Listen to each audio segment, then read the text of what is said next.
अब ये जो वर्गीय सहायता साधन हैं, जो वर्गीकरण में हमको सहायता करते हैं, इनका हम क्रमशः एक एक करके विस्तार में अध्ययन करते हैं। क्या आपने कभी हर्बेरियम नाम सुना है?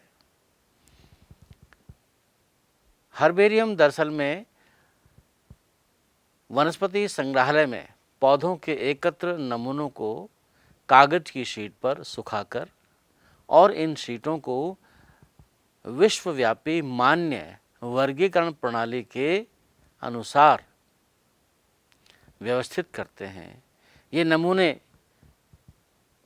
सूचना सहित भविष्य में अध्ययन के लिए वनस्पति संग्रहालय में सुरक्षित रखे जाते हैं। आपको बता दें, हर्बेरियम की शीट पर एक लेबल लगा दिया जाता है और इस लेबल पर पौधे को एकत्र करने का स्थान, उसकी तिथि, पौधे का अंग्रेजी में नाम, स्थानीय नाम और वैज्ञानिक नाम आदि लिखा रहता है। हर्बेरियम वर्गीय अध्ययन के लिए बहुत ही महत्वपूर्ण साधन है और तत्काल संदर्भ तंत्र के रूप में ये एक प्रकार से उपलब्ध रहता है।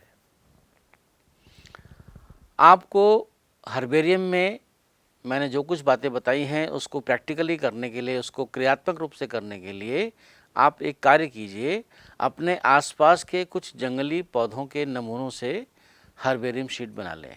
कैसे बनानी है ये भी आपको मैंने बताया है, एक बार फिर से मैं रिपीट कर देता हूँ, दोबारा बता देता हूँ कि आप जो भी वनस्पति का नमूना लेते हैं उसको कागज़ की में सुखा लीजिए और उसको दबा करके सुखाइएगा। जब वो सूख जाता है उसके बाद फिर जिस प्रकार से आपको बताया उसको हर्बेरियम शीट में लगा करके फिर उसका वैज्ञानिक नाम, उसका कॉमन नाम यानी कि जो उसका आम नाम है, उसका हिंदी में नाम, अंग्रेजी में नाम ये लिख लीजिए, जो उसके इकट्ठा करने की तिथि है वो लिख लीजिए, स्थान लिख लीजिए और उसको बढ़िया ढंग से आप चिपका के रखिए ताकि आपका एक हर्बेरियम शीट बन जाएगा।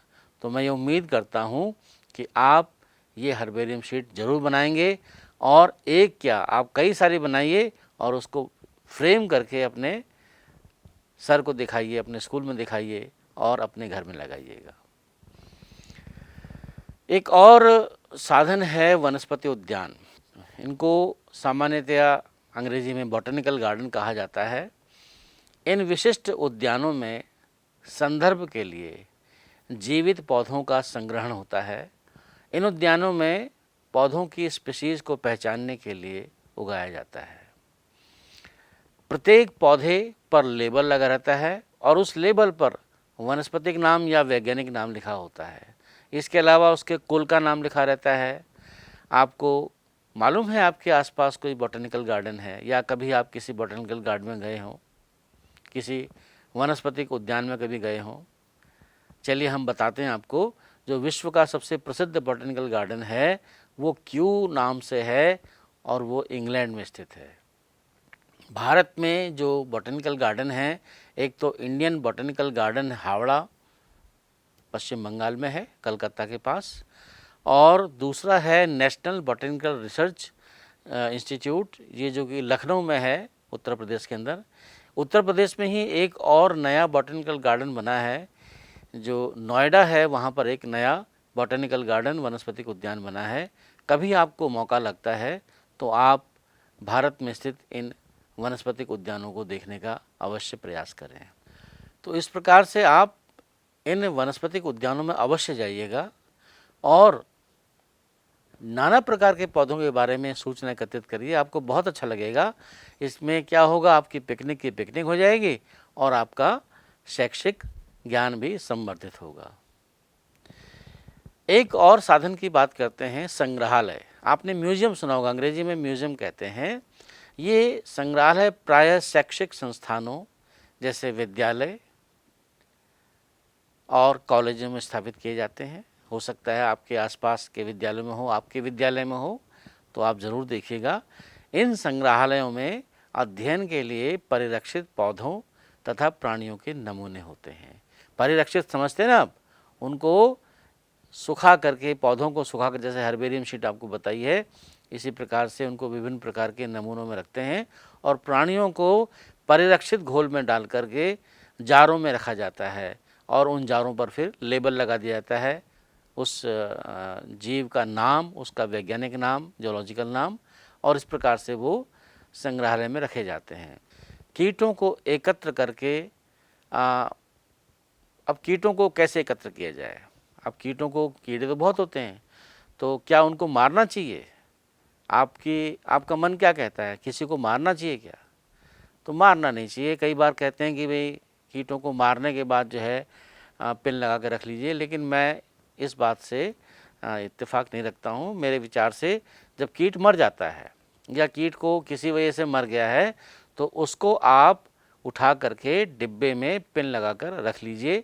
और जो कमर्शियल या जो व्यावसायिक तरीके से जो संग्रहालय में रखा जाता है, वहाँ पे कीटों को एकत्रित करने के लिए उनको मारा जाता है और उसके बाद डिब्बों में पिन लगाकर रखते हैं। लेकिन हम जीव विज्ञान के छात्र हैं, सारा संसार जीवों से भरा हुआ है, सबके लिए प्रेम होना चाहिए, इसलिए किसी को मारना नहीं चाहिए। अपने सुख के लिए किसी को कष्ट देना अच्छी बात नहीं है। अब कीट का भी अगर आपको कोई नमूना लेना है, तो कीट की जब मृत्यु हो जाती है, मृत हो जाता है, उसके बाद उसको आप डिब्बे में पिन लगाकर रख सकते हैं। बड़े प्राणी जैसे पक्षी तथा स्तनधारी को प्रायः भर करके परिरक्षित करते हैं। इनको भी तभी करते हैं जब इनकी मृत्यु हो जाती है। ऐसा नहीं कि इनको मारो पहले उसके बाद रखो, ये एक अच्छी अवधारणा नहीं है। ये प्रेम के विरुद्ध है, प्रकृति के विरुद्ध है। इसलिए जब उसकी मृत्यु हो जाती है तभी उसको अपने परिरक्षण के लिए रखना चाहिए। संग्रहालय में प्रायः प्राणियों के कंकाल भी रखे जाते हैं। ये कंकाल भी आपको बता दें, शायद हो सकता है आपने अपनी प्रयोगशाला में देखा हो। अब कुछ सालों से जो प्राणियों के कंकाल हैं, दरअसल में अब ये जो प्लास्टर ऑफ पेरिस है और उसके सांचे में बनाकर रखे जाते हैं। वास्तविक कंकालों को अब वहाँ से हटा दिया गया है। कुछ इस प्रकार के नियम बने हैं प्रयोगशालाओं में, ख़ास तौर पे और म्यूज़ियम्स में, कि इस बात को हम कोशिश करते हैं कि जो प्राणी हैं उनके अंगों को वहाँ न रखा जाए। एक अन्य साधन है प्राणी उपवन, जिसको सामान्यतः चिड़ियाघर कहते हैं या अंग्रेजी में जूलॉजिकल पार्क कहते हैं। प्यारे बच्चों, क्या कभी आप किसी चिड़ियाघर गए हैं या किसी चिड़ियाघर के बारे में आपने सुना है, जानकारी प्राप्त की है? जो बच्चे दूर दराज जंगल के पास जिनके घर हैं, गांव हैं, वो तो वैसे ही देखते हैं, लेकिन चिड़ियाघर जो है ये शहरों में बनाए जाते हैं। विशेषतः इन उपवनों में क्या होता है कि अधिकांशतः वन्य आवासी जीवित प्राणी रखे जाते हैं। एक फ़र्क आ गया, संग्रहालय में मृत रखे जाते हैं जबकि चिड़ियाघर में जीवित प्राणी रखे जाते हैं। और इनसे हमें वन्य जीवों की मानव की देखरेख में आहार, प्रकृति तथा व्यवहार को सीखने का अवसर प्राप्त होता है। जहाँ तक संभव होता है, प्राणी उपवनों में विभिन्न प्रकार के प्राणी उपलब्ध कराए जाते हैं। चिड़ियाघर में सभी प्राणियों को उनके प्राकृतिक आवासों वाली परिस्थितियों में रखने का प्रयास किया जाता है।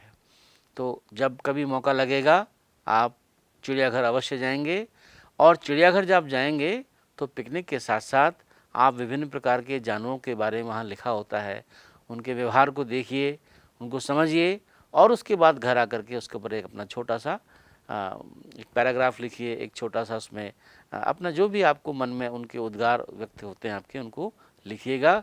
इससे आपको एक स्मृति बनी रहेगी कि हम उस दिन उस चिड़ियाघर में गए थे और वहाँ नाना प्रकार के जानवरों को हमने देखा था और वो किस प्रकार का व्यवहार कर रहे थे, कैसे वो आनंद ले रहे थे।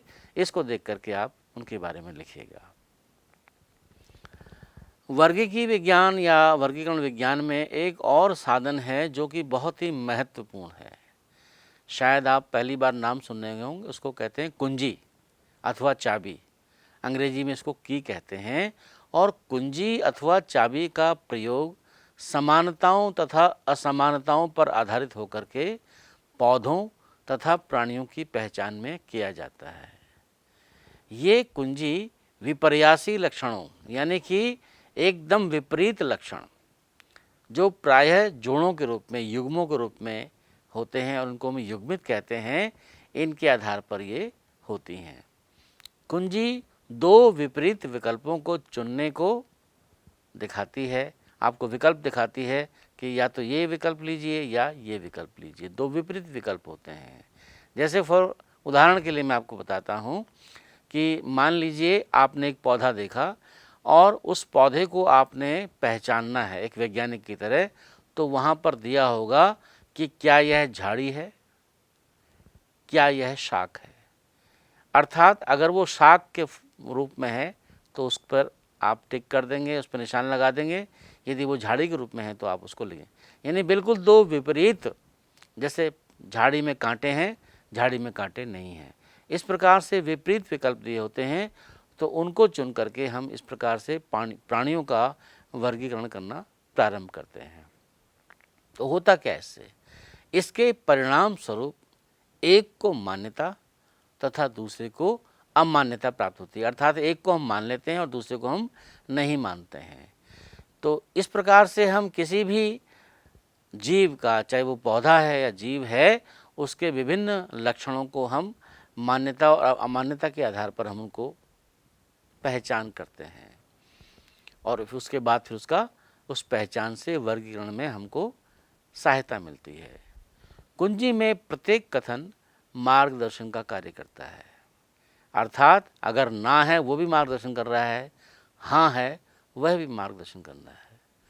पहचानने के लिए प्रत्येक वर्ग की संवर्ग, जैसे कुल, वंश तथा जाति के लिए अलग वर्ग की कुंजी की आवश्यकता होती है।